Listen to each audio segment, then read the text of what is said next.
Welcome to the Mouth That Roared. You are watching this on either YouTube or Facebook, but you can also check out the podcast, the audio version of this show, at Podbean.com.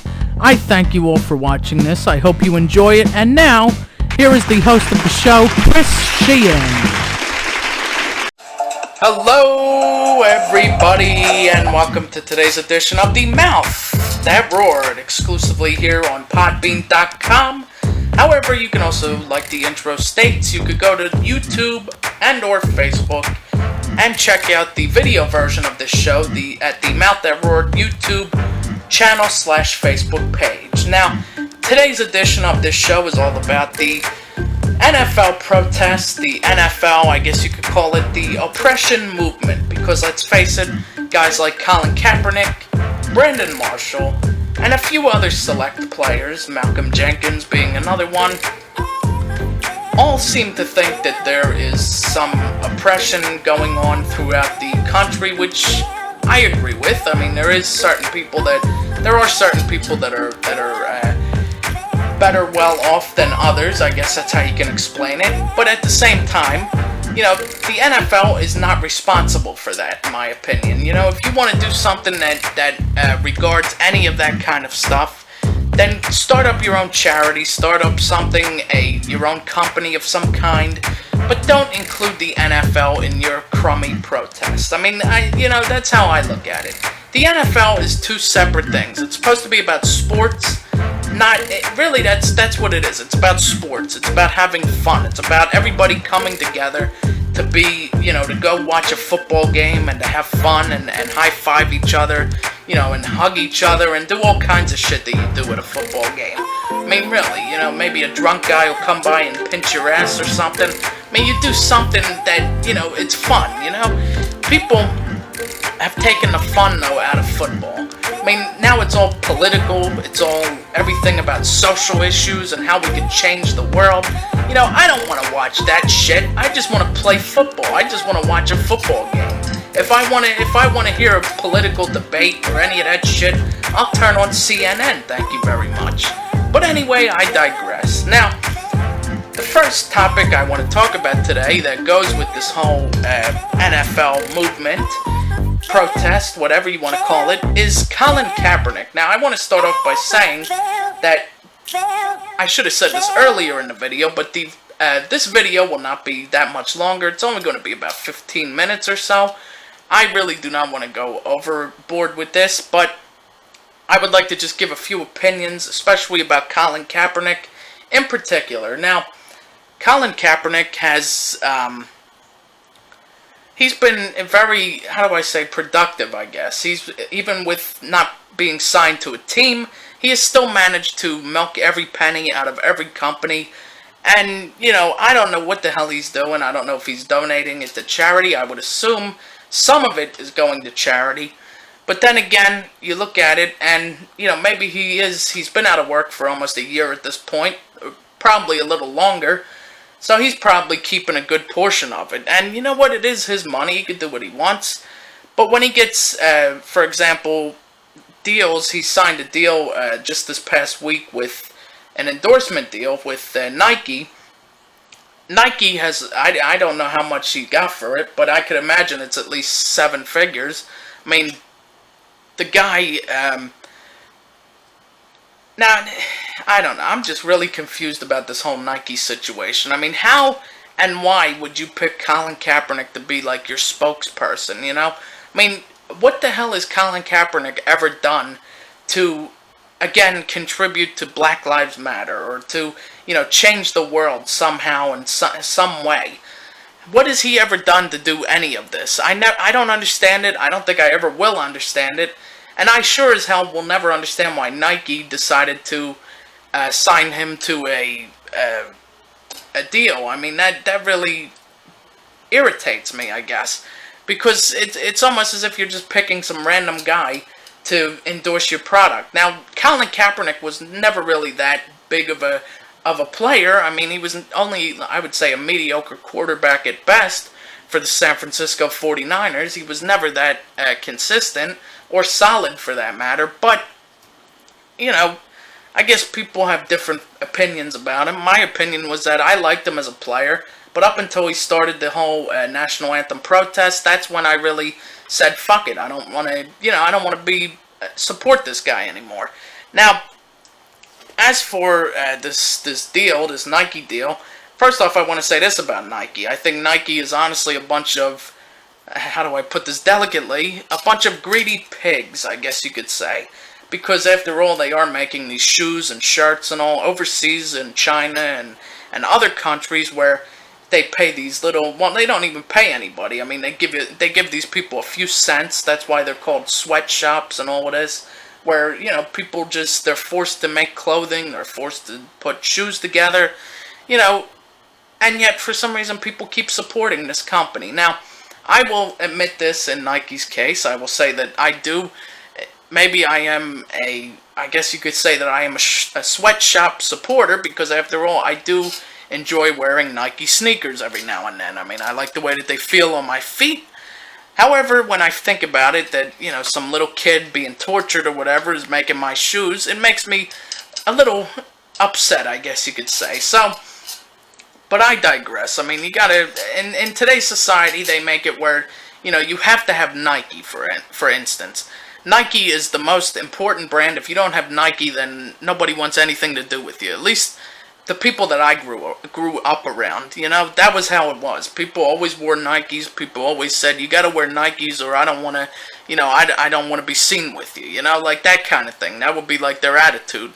But, so basically I gave in at some point. I did buy Nike for a while, but now I am wearing Under Armour, because after all, Under Armour is, at least I don't think they're being made in a sweatshop, but who the hell knows.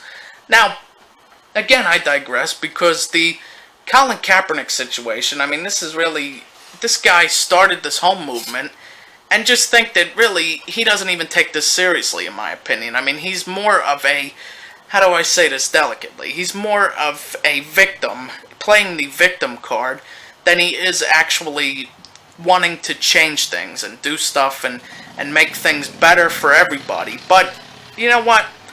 It's whatever. I mean, if he, just go away for all I care. I mean, really, I don't like Colin Kaepernick. I don't want to hear about his political issues or anything like that.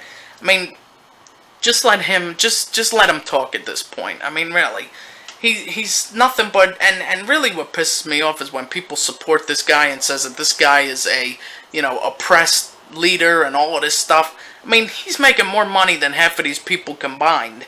And yet, for some reason, these people think that he's like their leader, and he's just as oppressed as they are. I mean, I don't understand it, honestly. But, you know what? People are going to be stupid like that. What can I say? I mean, you're going to have a lot of stupid people in a lot of stupid places, and there's no exception to that. Now, the other guy that I want to mention is a guy by the name of Brandon Marshall, who, not the Seattle Seahawks wide receiver, but the Denver Broncos linebacker, who happens to not want to be a part of the national anthem at all. He wants to, in fact, kneel in the locker room or in the tunnel. He does not wish to come outside of the locker room until it is time to play the game. I don't know what the hell he's... People are just ridiculous, in my opinion. I mean, I know you want change and all, but this doesn't help your cause. I mean, it doesn't help to just lock yourself in the locker room and take a knee. I mean, if anything, go out and do something. I mean, go out and talk to somebody. Go and meet with officials of some kind, I mean, just do something to make a change. I mean, you can't make change by sitting on your ass. I mean, really. And these people, these players, they tend to think that way. Like, Brandon Marshall, in my opinion, I mean, he's another guy that he's, again, overrated, I would say. I mean, he would definitely be overrated, in my opinion. I mean, I've seen him play. I enjoy the Denver Broncos defense. I think they do have a decent defense, especially this upcoming season. But, again, it comes down to, can this guy stay consistent, and not get caught up in this locker room distraction bullshit. Now, as for a guy that I really admire, that I really think has made change, and that I really think has, improved a little bit of what society has become is Chris Long of the Philadelphia Eagles, who last season, if many of you don't know this, he donated every single paycheck, every game check of his to various charities, including his own charity that he started up. And basically, this guy, I mean, he means business, you know? He actually means what he says. He gave out scholarships to underprivileged people, underprivileged kids who needed it. And, you know, he does his little bit. At least he contributes. That's my point. I mean, a white guy by the name of Chris Long can contribute as much money, I think last season with the Eagles he made about $3 million or $2 million, something like that. And yet, he's contributing every penny to these causes, whereas guys like Colin Kaepernick and Brandon Marshall and all these other guys who claim that they're oppressed, they're only given maybe a few dollars here and there, you know, nothing serious like Chris Long. Now, honestly, in all honesty, I think that this is really just, it shows how much of a real classy guy that Chris Long is, in my opinion. Shows how much of a true, I guess you could say, gentleman that he really is.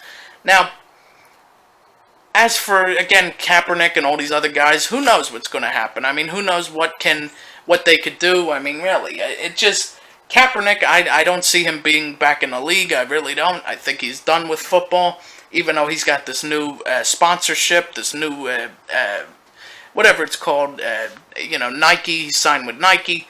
I think he's pretty much done at this point. But anyway, he's still here. You still got to deal with him. And you know what? With all that being said, as much as I used to like Kaepernick, I still am very just pissed off. I guess that's the word. I mean, people always say that, you know, it's not disrespectful to kneel for the anthem and all, but I look at it as, yes, it is, because, you know, you didn't serve this country. Like I would say at least 99% of the people that say it's not disrespectful are the ones that never even went to war or nothing. You know, they're the ones that sat on their asses and didn't do anything.